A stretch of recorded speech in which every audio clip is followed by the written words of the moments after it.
Thank you everyone for joining us today. The relationship between China and the rest of the world, notably Europe and the United States, is without doubt going to be the enduring story of this century. I'm joined today by Dr. Wang Huiyao, President and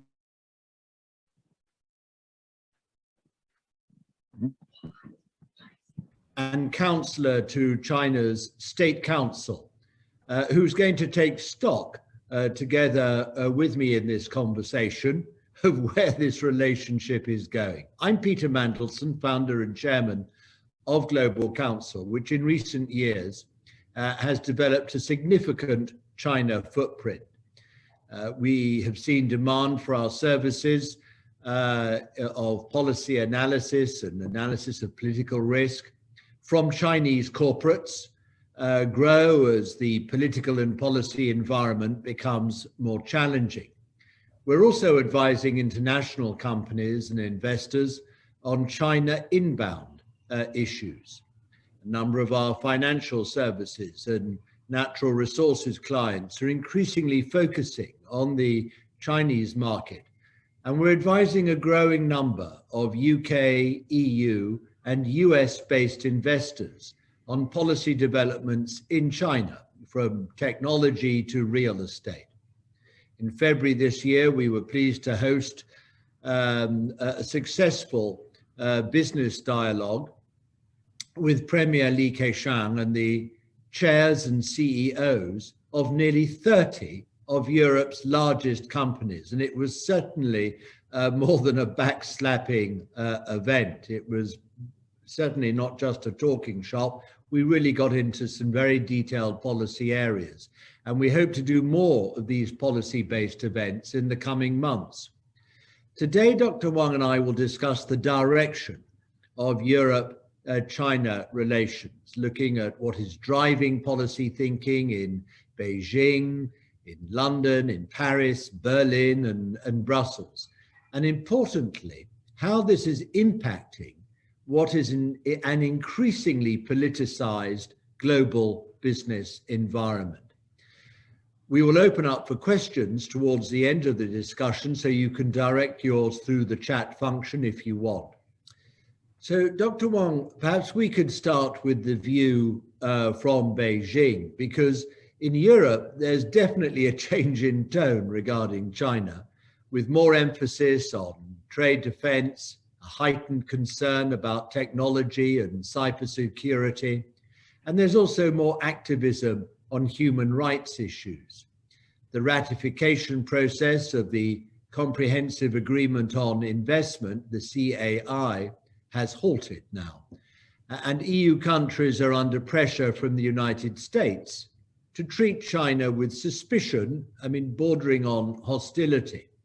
So let me ask you in the first place, how is Beijing regarding these developments in Europe? Is the Chinese government giving up on its dialogue with the EU in Brussels and simply concentrating on those national capitals in Europe where it might be more welcomed? Give us a sense politically, from the government's point of view, how these developments in Europe are viewed. Okay, great. Thank you, Lord Mandelson. So thank you for having this dialogue, and it's really a great pleasure and to join you for this very meaningful discussion. I think, first of all, China is still plays a very much importance of relation with Europe, with EU countries.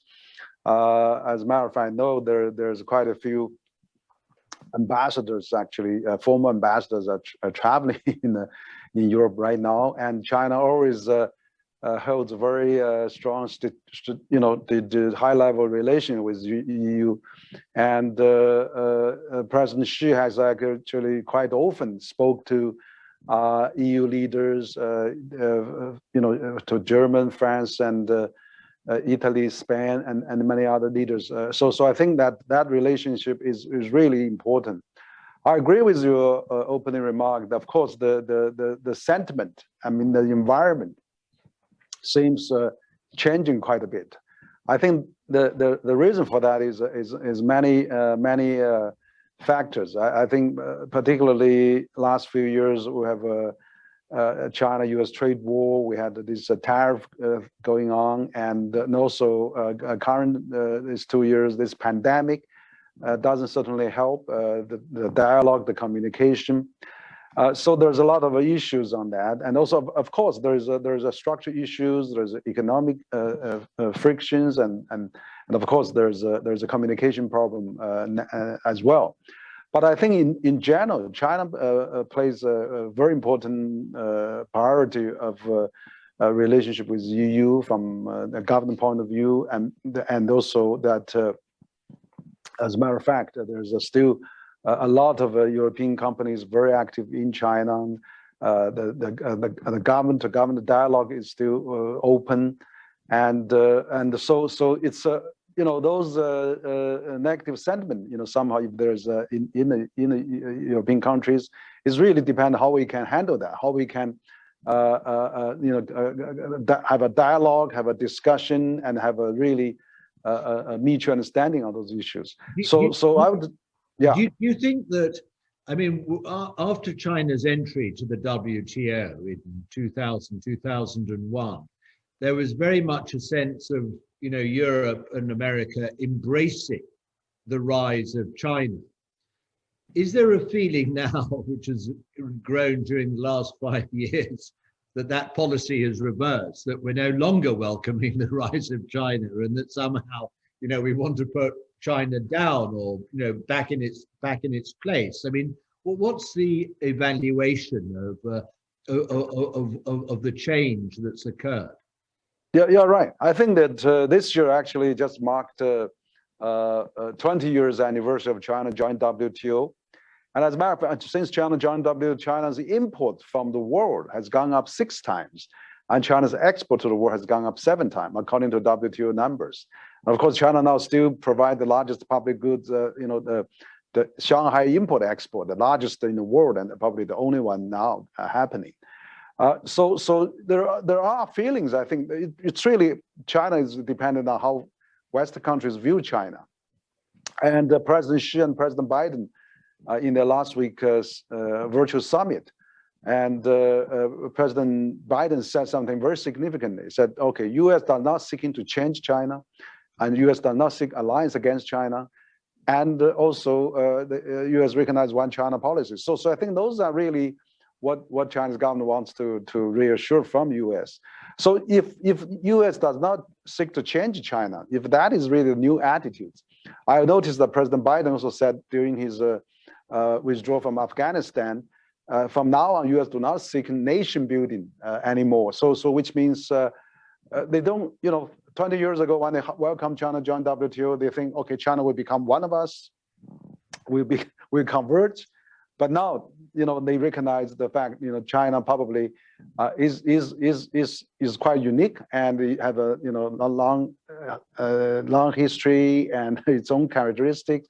But it's also a good force for the world. They contribute 1/3 of global GDP, and then GDP growth actually, and also largest trading nation with 130 countries. So if that, gradual acceptance of China is starting to emerge, I think, in the long run, we probably can still have a good relations. But now it's adjustment time. It's really difficult because there's a lot of expectation, probably different.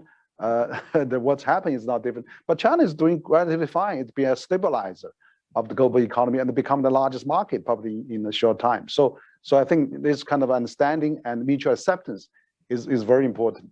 So the perception then of what's happening in China is that what America and the Europeans are doing is now viewing China as a really strong, potent rival and competitor, but not as an enemy. Would that summarize it correctly from Beijing's point of view? Yeah, I think that's probably from Beijing's government position. I think that's probably we do not afraid of a competition. Let's have a friendly competition and Olympic style competition, but rather we do not view each other as a confrontation. So cooperation, competition, but not confrontation. I think confrontation is not something I think we don't want. But also we didn't hear from President Biden in his latest talk with President Xi, where I think at Alaska, where Secretary Blinken put up, this 3C, confrontation, cooperation, and competition. So I think there's competition. I think of course, being an economy always have. And then there's also cooperation, like COP26, China, US issued joint statement to cooperate on the climate change. So if that is the attitude, I think that, that's the thing we are trying to work on in the future, reduce the confrontation and increase the cooperation while we compete peacefully. At the same time, I think President Xi put up 3 principles, respect each other, peaceful coexistence, and also win-win. So that's probably the 3 factors that we still, stick to. And just sticking with Europe, I mean, and take the 2 leading sort of nations of Europe, Germany and France. Is the perception in Beijing that Germany and France are sort of open to further dialogue, or have moved slightly to a more hostile position? I mean, where would you say the balance lies, first of all in Berlin and then in Paris, between those 3 C's, confrontation, cooperation, and competition? Where do you think the balance between those 3 lies in those 2 very important European capitals?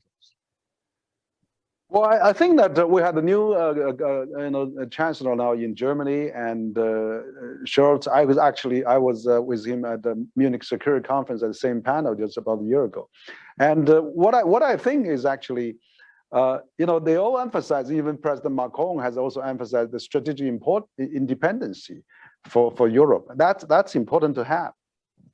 And so I would think that EU would probably emphasize more on the cooperation, competition, and there's no reason to confront China. I mean, or have a rivalry relationship. So probably there could be peaceful competition. Maybe they would say, okay, the system in China, the way that they run the business, or the technology and many things, high-speed railway. There could be many areas of competition, but certainly there's many ways of cooperation. For example, old auto manufacturers from EU China is their largest market.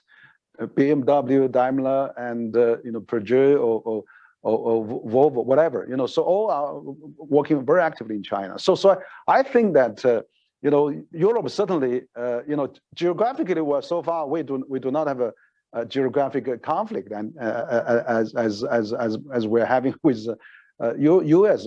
Frequently challenging China. So I think certainly would be different, and I think that EU relation with China, particularly from France and Germany, and even including Italy and Spain, should be, China would be one of the largest trading partners, and that trade relation somehow will continue, and that also will lead to more people-to-people exchanges, and stabilize the relationship somehow and gradually improve it. And what about Britain? Lastly, before I give you an opportunity to ask me about, Yes. Give you a view from Europe more, but how does Beijing see Britain? Because the UK is definitely prioritizing the United States,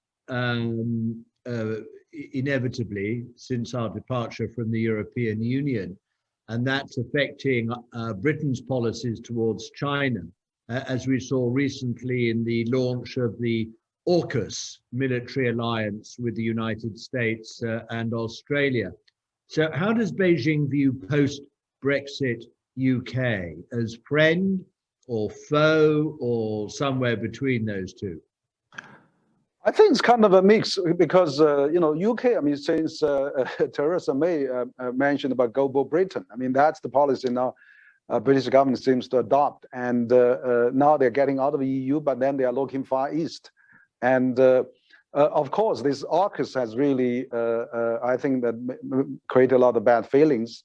But I also see, Prime Minister Johnson also mentioned, he doesn't want, he still wants to do business with China. He views China still as a corporation mode, and he doesn't want to boycott Winter Olympics and things like that. Particularly, UK now is trying to join the CPTPP, right, which is also part of a Asia-Pacific economic arrangement. So I think, in that case, economically, UK can play more active role in terms of, promoting the trade with Asia, with China. So I still see the UK has a lot of, at least in China, is not necessarily completely negative, but of course, we hope that we can see more positive from UK. The ARC is certainly is very negatively perceived. I think that is really not helpful. Shall we? Okay. Shall we discuss more what's going on in Europe then? Yeah, that's what I would like to ask you, Lord Mandelson, because you are the expert on Europe. You have been looking after EU for so long, trade fairs. So what's your impression, from European perspective on China, and how do you see the future EU-China relations? I mean, as a Chinese think tank, we really, and also in general, all the Chinese business people would like to know, because traditionally EU and China are quite friendly countries, and since China opened up, and there are so many people to be exchanges going on. So, and also business, Europeans doing a lot of business in China. So what's your take on the relationship? I mean, I would say that the situation is quite nuanced. And I would say that in most European countries, the official sort of governmental attitudes to China have not yet firmly settled. They are definitely evolving. There's definitely more focus, that change of tone towards China that I described. But in a sense, that's inevitable, partly because of China's amazing sort of economic and trade growth internationally. And, in Europe, they're certainly waking up to the fact that we've got a really massive competitor on our hands. But at the same time, there is a strong desire in Europe to be part of the China growth story. So on the one hand, people in Europe, in a sense, feel more threatened by China than they did. And they definitely feel that President Xi Jinping has, adopted, a rather more assertive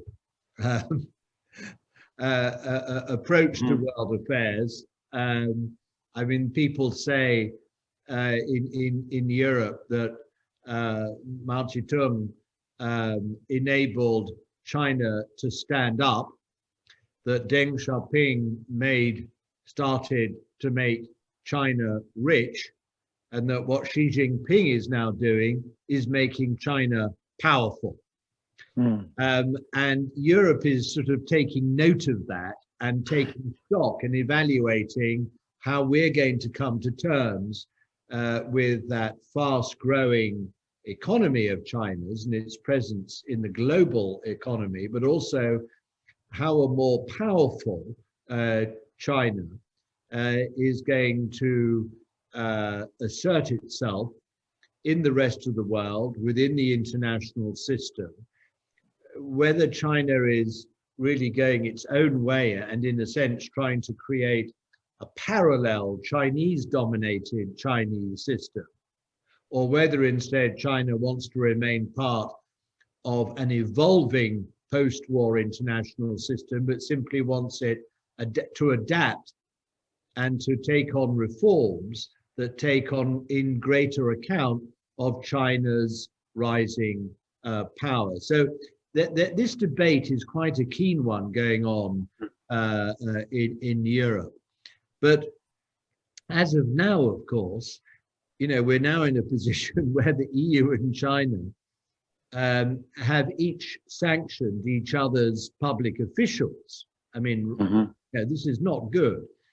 And that's why the investment agreement, the CAI, has been suspended, the ratification in the European Parliament, I mean. Now, of course, the United States was never keen on this investment agreement between Europe and China, which, you know, is a bit rich, because actually what the agreement does is to catch up with what the United States itself has already agreed and already put in place with China. I mean, we're trying to play catch up here in Europe.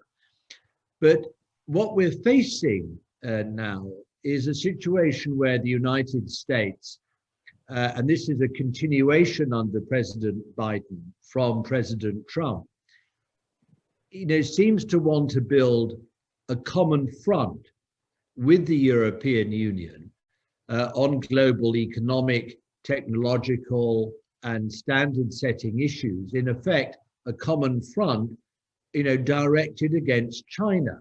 Now, this is not entirely straightforward, because the United States has transatlantic economic and trade tensions of its own with the European Union. So it's both trying to bring the European Union into this sort of common front against China, whilst at the same time, you know, managing to alienate and upset many in Europe because of its approach to trade. Yeah. And the reason for this is that America's domestic policies is pulling it in a more protectionist, more isolationist direction.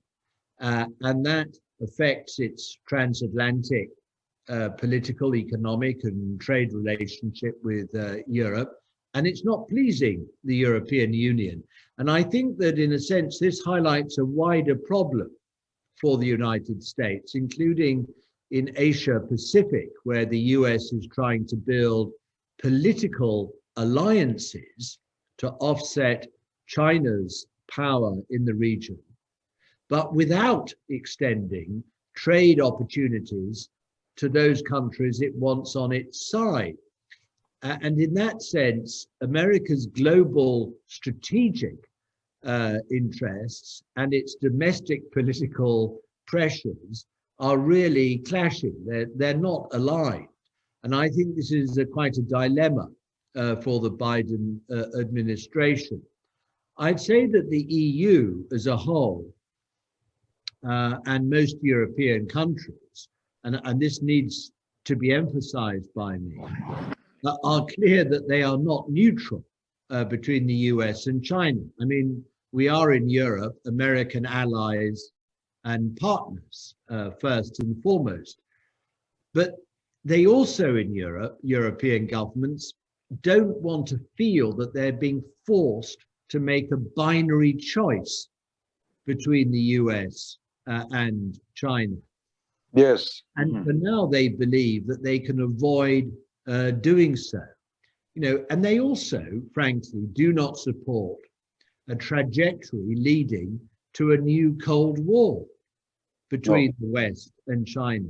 And many in Europe fear that there are some in the United States, not necessarily, obviously, the American administration, but that there are others, powerful elements in the United States that want to create that new Cold War with China. And there's strong resistance in Europe to that. As for the UK, the approach of the Johnson government to China sits more in the European mainstream, you know, albeit caring more about the China cybersecurity dimension and potential threat than perhaps some do in Europe. The British government has decided to step away, for example, from the agreement previously made for Chinese involvement in Britain's civil nuclear power building program. Now, having said this, outside areas of critical infrastructure, like the civil nuclear program, outside those areas, Boris Johnson, the Prime Minister, has sought a better relationship with China. And it was, in fact, you know, American and his own backbench pressure in his own party that forced him into a tougher position on Huawei, notably, than the one he originally wanted to take. But you have to understand that the UK's greater dependence on the United States, now that we're out of the European Union, means, frankly, it's more difficult for Britain to steer that middle course that ideally it would like to take on China. I mean, perhaps I could just touch on Taiwan for one moment. I mean, most in Europe and also additionally Britain do not want to see further complications arising over Taiwan, although there are some smaller EU member states in Central and Eastern Europe, including, for example, Lithuania, which are actively stepping up engagement with Taiwan. Some people are talking about Taiwan independence, knowing that this is very provocative to China and to policymakers in Beijing. The European Commission was itself discussing plans for an upgraded trade cooperation framework with Taiwan, but this has been put very much on hold, reportedly by the European Commission's President, Ursula von der Leyen. Now, what this signals is that Brussels does not want to provoke a breakdown with Beijing over Taiwan and does not want to encourage a break by Taiwan from the current status quo. French President Emmanuel Macron does not have an interest in ruining strong business ties with China over Taiwan, and Germany likewise, obviously under Merkel, but now under Olaf Scholz, who I've known very well for 20 years and have discussed China with on a number of occasions. He will remain wary of provoking or stepping on Beijing's toes over Taiwan.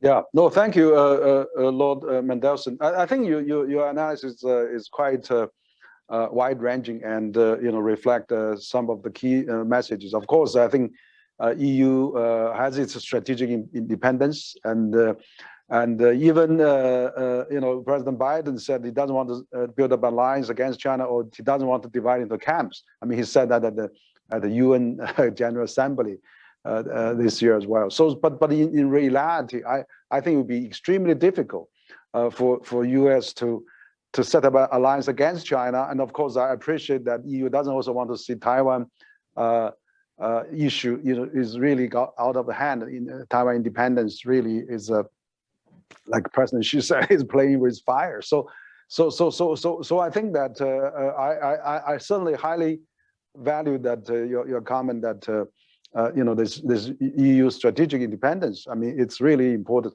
So as a matter of fact, if I want to maybe follow up on that, is because value-wise, I mean, I can see European countries are more leanward towards United States, but economic-wise, I mean, EU and China are in such a large business relation. For example, the China Asian European continental trade has gone up 50%, and this year has gone up 50% last year. There's a huge, cargo of trains of goods moved between Eurasia connecting on those railways even.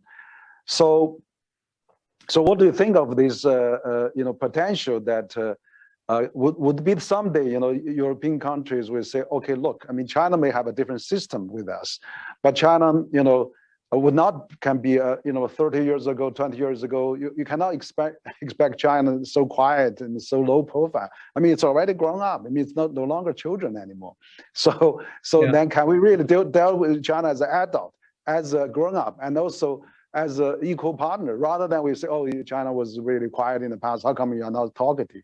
Maybe, if China KPI is doing well, if China can contribute to the global prosperity and lift 800 million people out of poverty, no refugees, no those disruptions. Why can't EU accept China and get along? I think that's a strong argument you're making, and it appeals to many in Europe. But I think what people would also say in Europe is that they want to see China stepping up a bit more and taking on and exercising greater responsibility, for managing difficult global questions. I think that, for example, China's role in COP26 was extremely important, for all the reasons that we understand.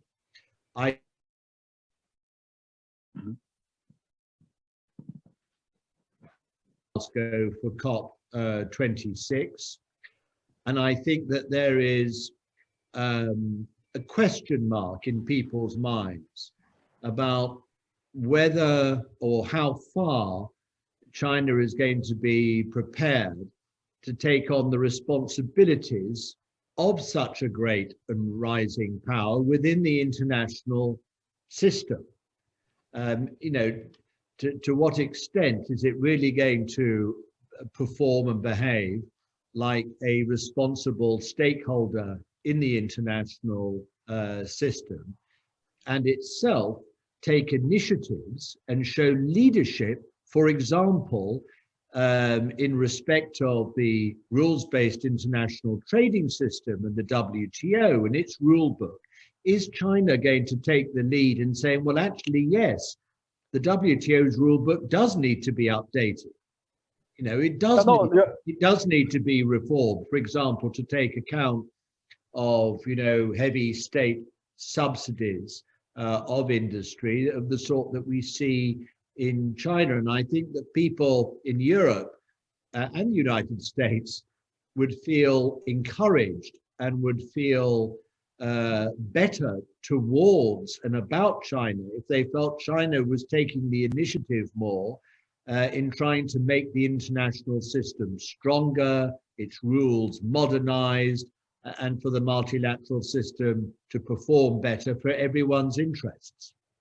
No, I certainly agree with you that China should be more active as a stakeholder of the global stake, and China is probably trying to do that. For example, China is already the second largest donor to the United Nations system, the largest peacekeeping from a permanent member of the Security Council, and actually during the pandemic fighting now, China actually now is President Xi pledged $2 billion in helping developing countries. And President Biden pledged another $2 billion at the G7, and President Xi pledged another $2 billion in another, developing country conference. So I think that kind of a, can I, since you mentioned developing countries, just put to you a question that's been put on the chat here from one of the participants. Okay. Who says, yes, China has grown up. But if it has grown up, lifting 800 million people out of poverty, what do you make of Beijing's insistence that China should still be considered as a developing country, thus demanding special and differentiated treatment in several international negotiations, such as those on fishery subsidies at the WTO? If China has grown up, as you say, why does it still demand the privileges and special treatment? I think there's no. That's a good question. I mean, I think that there's a miscommunications probably to some extent. For example, China, even though they maintain the developing country status, is basically not to annihilate developing countries. China is actually a bridge between developing countries and the developed countries. China is already the largest developing country market, and for example, during the Shanghai Import-Expo, a lot of developing countries selling to China. President from Argentina and president from South Africa all spoke on that. They're having the largest booth in the Shanghai Import-Expo. So I think even for the WTO, treatment, China did not enjoy all developing status preferential treatment. Only probably a small portion now. China is gradually give up on many of those. Actually, China's tariff is already lower than their commitment to WTO, the tariff of entry. So China has the name of the developing country. Is really not, China think they are speaking up for developing countries. China representing a developing country in that sense, rather than China itself enjoying the developing country status or have that kind of a preferential treatment. No, China does not have many developing country preferential treatment anymore, actually. So I think that probably explains. But China does actually. China pledged twice to the developing country in terms of $4 billion already for the pandemic. China donated a 2 billion vaccine to the developing country. US devoted 1 billion. So China is actually doing much better now. I think there's a lot of narrative and communication we need to really come up to the up to date. Look, let's turn from government attitudes and relations to the business environment. In China and in Europe.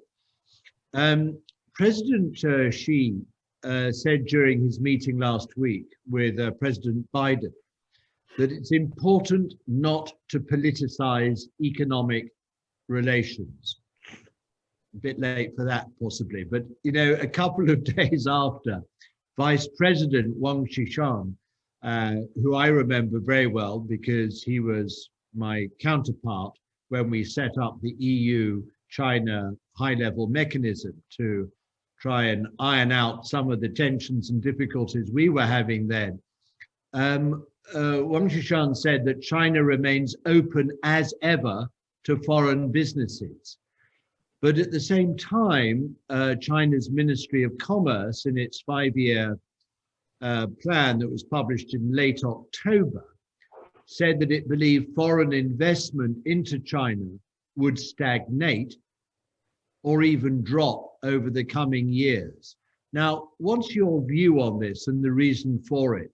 Is it because foreign enterprises are being discouraged by their home governments from investing in China, and they're feeling more inhibited in investing more in China because of what's going on at home? Or does it also have something to do with a more challenging environment being created in China for foreign businesses, that it's more complicated to invest and to be present in China's economy, and therefore forcing foreign businesses to look elsewhere for their investment opportunities? What do you think is the explanation for that stagnation that the Ministry of Commerce has referred to? Yeah, thank you, Peter, for this interesting question. Actually, I was at just right after Vice President Wang Qishan's speech at Bloomberg New Economy Conference. I was interviewed by Bloomberg. I think what Vice President Wang Qishan said exactly correct. China is going to maintain open and will continue to open. I think that's also President Xi said that to President Biden as well. And basically, China, in the last number of years, China already set up 21 free trade special zone already, and including the Hainan Island, the largest special trade port that in China has been established. So the negative shock at least has been narrowing and cutting down, but also China now is really embracing more openness, and foreign investment law just implemented since last year already. So they're welcoming more foreign investment in China. I mean, Tesla built the largest clean energy automobile plant in China, and Universal Studio opened the largest Universal Studio parks in Beijing as well. So there's many things happening. What I think most comment on the 5 years plan that was made during the last year. Maybe there's still trade war going on, and so they become more realistic a little bit because of this tariff or because of this U.S. sanctions. So also China has experienced a high growth for so many years. I mean, naturally, you're going to probably plateau a little bit and then stabilize somehow. But I think still China has maintained over 8% growth this year, and I can see that China has a 400 million people into the middle class, going to be 500 million, 600 million. So China is still going to be the largest market. And then also the digital economy is also flourishing in China. Now China has 1 billion smartphone users, and already counting about 38% of China's GDP now. So I think the business opportunity for European companies are still the same. Yeah. Let's drill down a little bit more into this, because the list of industries that are restricted in China to state investment,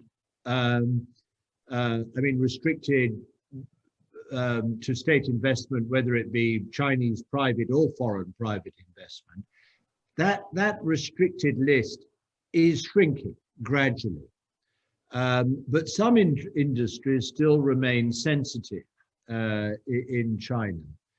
New ones such as education have also seen more restrictions for foreign investors. Now, this seems to be linked to President Xi's focus on national security and his sensitivity about access to and ownership and use of data of Chinese people. On the other hand, Beijing is happy to express a preference for those sectors where foreign expertise is needed. I mean, including healthcare, automobiles, as you've said, and even critical technologies such as aerospace technology and semiconductors. Indeed, the latest 5-year plan for 2021 to 2025 said China will support more foreign investment in R&D activities. So it's difficult to get a clear picture here. Policy seems to be going in slightly different directions. I mean, do you think that this will continue, this sort of trend, or in response to European and US investment blocks on China? And we've just seen a report in the United States setting out a whole raft of ways in which Chinese investment and presence in the US economy should be restricted. Do you think the Chinese government will be tempted to adopt a sort of similar sort of tit-for-tat policies and restrictions in its own economy directed against foreign investment? I think that the Chinese government is quite actually reserved, very prudent. You know, they are not rushed to do any. For example, we see US has come up with many entity lists. We haven't seen many entity lists coming up from Chinese side, actually, right? And so I think, you know, this because this opening up and open door policy has already been carried again, emphasized again and again, also in the latest party documents as a national policy. So I think that is going to continue. Otherwise, why China open up 21 free international trade zone? I mean, if they don't want to open up, why have set up 21 provincial municipal free trade zone? So I think that is going to continue to open, and for sure, even financial market has been very obvious, open already. Insurance and as far as the education is concerned, I mean, there's overburden of the student pupils and so that I think some government crackdown on that is really to balance the lives of a common prosperity of the ordinary folks, not too much pressured onto this unnecessary competition of the youngsters. So there's some adjustment on those, but that doesn't really mean that they're against foreign companies. So I think there's quite a bit of explanation needs to be communicated well, so that we don't have that misunderstanding. But in general, I know that China still have a very much welcome. So these days in China, not every week is not going by without a huge trade fair here or there in any provinces or any municipalities. It's all welcoming foreigners.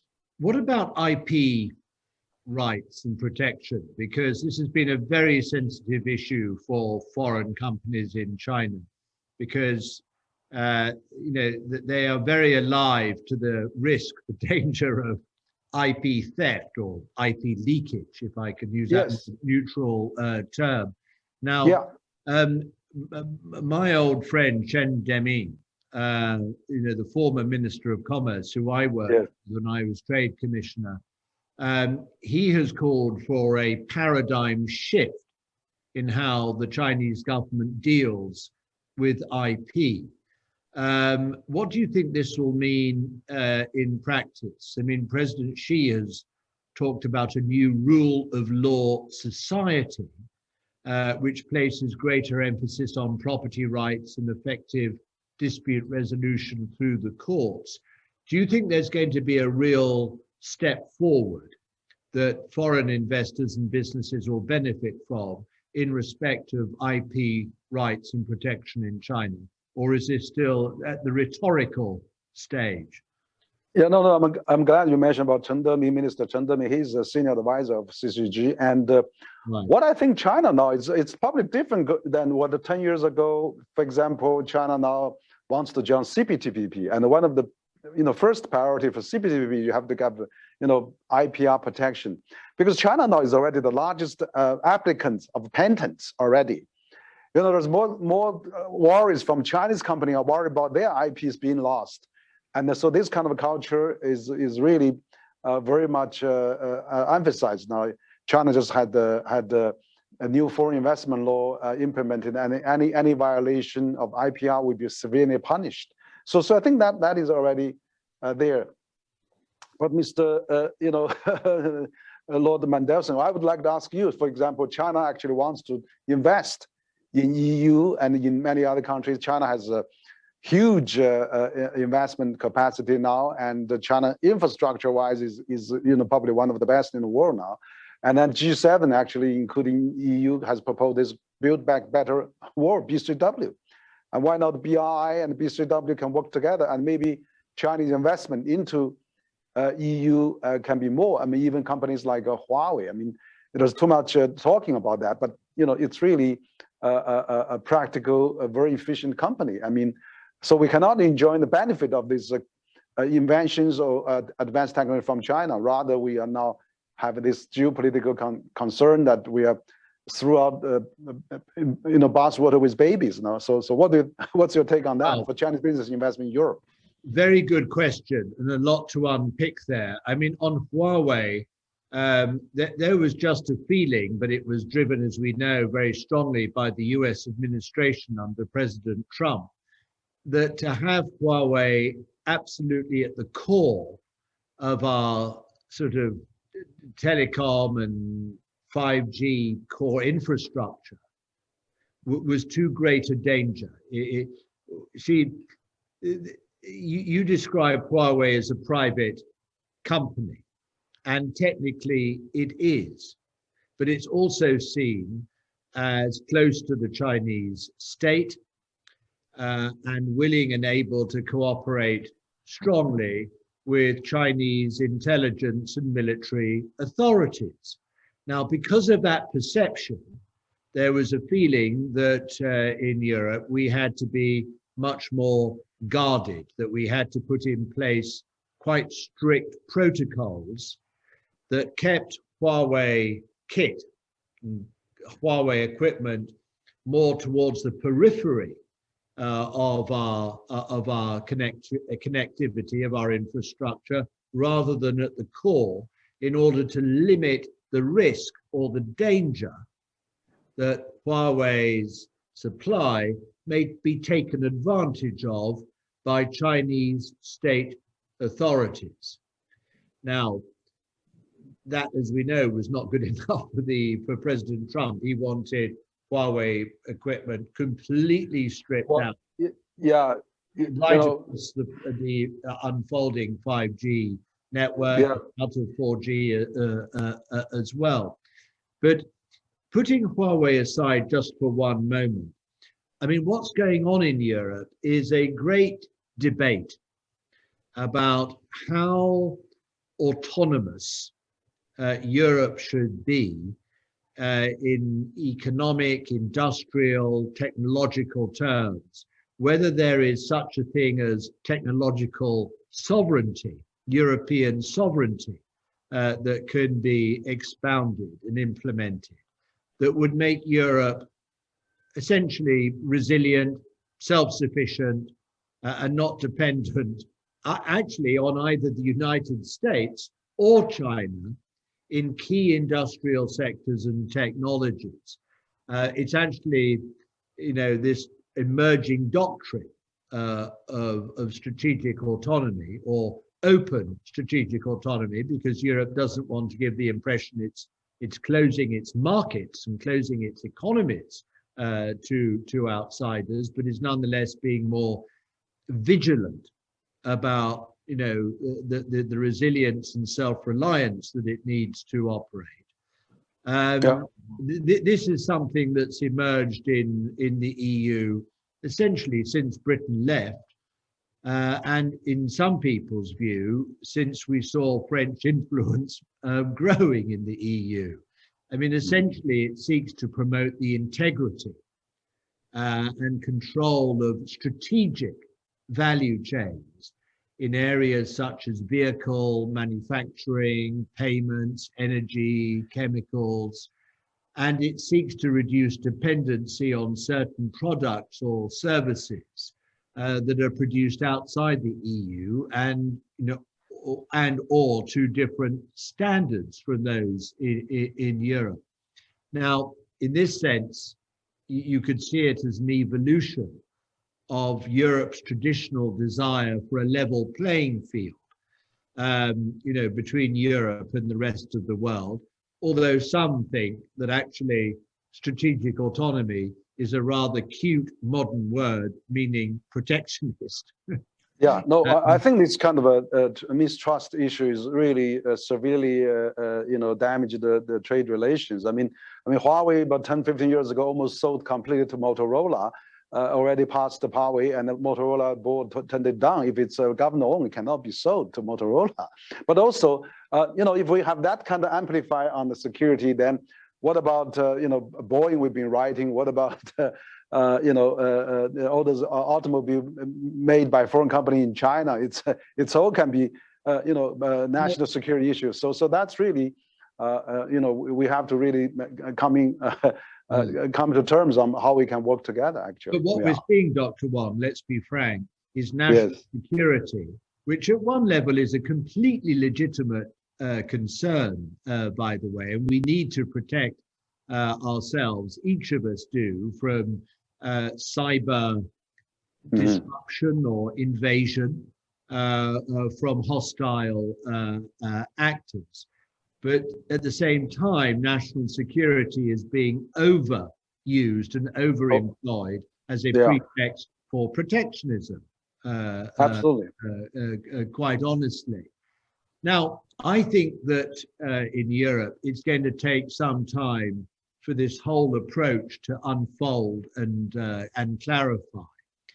But it's equally clear, more broadly, that Brussels is looking at China as a strategic competitor, more in economic and trade relations. This is reflected in communications and policy themes coming out of Brussels. And it means that the EU, for example, is going to strengthen its policy toolkit to rebalance its bilateral relations with Beijing in respect of new measures on FDI investment screening, the proposed foreign subsidies instrument and the international procurement instrument that is being developed in the EU, which seeks to ban foreign companies that receive state subsidies from being eligible to compete in government procurement. I mean, and let's be clear what that means.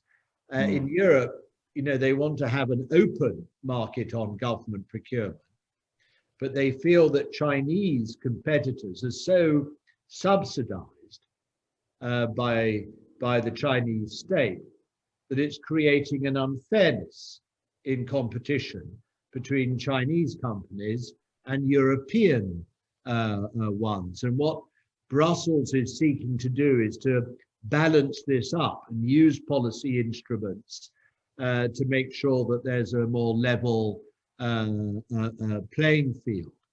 There are other policy instruments that are being considered in Brussels, a new corporate due diligence policy that will ban the sale of goods produced with forced labor, for example.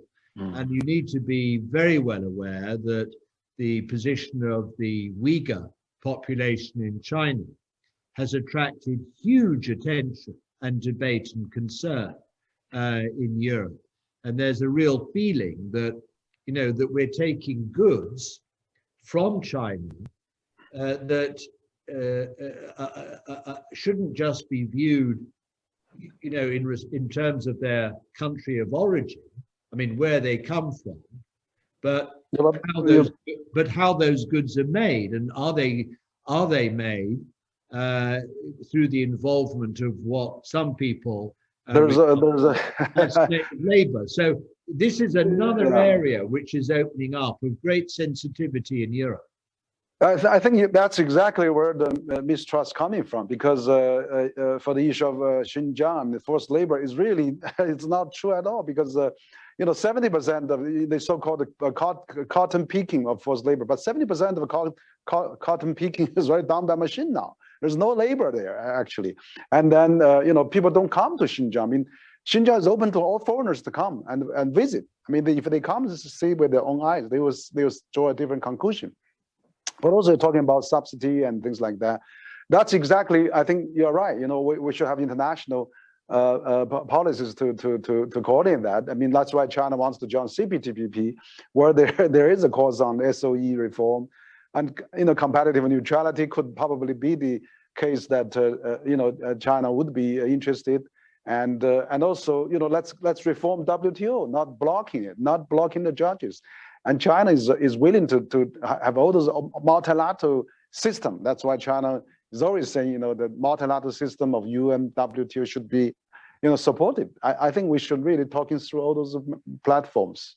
Yeah, I mean, what we're nearing now the last 3 or 4 minutes of this. I mean, we could carry on talking about this. Sure, yes. I must say, but I mean, what's clear is that it's what's being created in Europe is a fairly complicated picture for Chinese businesses and investors to make sense of and to navigate. And I think, probably what I would say in conclusion is that for Chinese investors and businesses looking to Europe, it requires detailed understanding by them of this landscape, this picture that I've been trying to describe. And it requires by them a fairly proactive political strategy as to, how to navigate their presence in Europe and the UK. I mean, it's simply not sufficient anymore to undertake activity in Europe and Britain and hope that it won't be subject to increased scrutiny. It will. There is now much greater scrutiny of Chinese investment and presence in our markets than ever before. And I think that where we have seen businesses execute transactions and investments successfully is where they've deliberately done all their thinking beforehand and their planning and identified the risks that they face, and then sought to build a program of engagement in Europe to manage those risks. I mean, managing the risks that come from political and parliamentary stakeholders, from regulators and competition authorities and investment authorities, and broader influencers, by the way, like third parties and non-government organizations and others, which have the potential to raise awareness and focus attention around a proposed transaction. Now, what Chinese businesses and investors need to know in advance is who is active on this landscape, who are the regulators, who are the authorities who are going to take an interest in this, who are the political and parliamentary stakeholders who are going to speak up about this. They need to understand this in Europe. Otherwise, it's going to come as a bit of a shock to them that they're facing such a complicated situation. And of course, it's further complicated by the fact that not each European country is the same. Not each European country has an identical investment screening mechanism.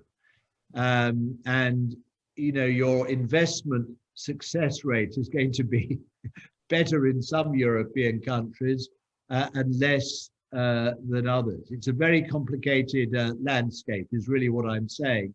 And Chinese investors need to realize that and anticipate some of the problems and take good advice about it. No, great. Thank you, Peter. I think that, during the President Xi and Chancellor Angela Merkel and the EU President, their virtual summit not too long ago, they actually identified digital economy and also climate change as a two area that they can strengthen the collaboration. And also on the climate change, there's a lot of technology being China developed already. China is now the largest clean energy, clean automobile producer in the world now, largest wind power producer, largest solar power producer, and also largest hydropower producer. So I think on the climate change, the clean technology China developed could actually, benefit in China-European cooperation in the future. So there could be way, let's build up the trust and gradually improve that. I think you're right. We have to really continue the dialogue on that, and we should really look forward to future cooperation. Yeah. Since you say that, Dr. Wang, during the dialogue that we organized between European CEOs and chairs with Premier Li earlier this year, a cooperation on green technologies, software, finance became very prominent in that discussion. And there's huge potential, which certainly falls into the cooperation basket as opposed to the confrontation one. Absolutely, yes. Time is our enemy. We've run out. This conversation has flown by, and it's been a great pleasure to talk to you. And I'm sure on behalf of all the participants in this event, I'd like to express my gratitude to you for taking the time you have and explain things so clearly and so patiently to us. No, thank you, Lord Mandelson. You spoke well. Also this kind of communication is very important, and I thank for so many viewers online, and I really appreciate this dialogue opportunity. Thank you also very much. All right. Okay. Bye-bye. Bye-bye. See you. Bye-bye. See you. Take care.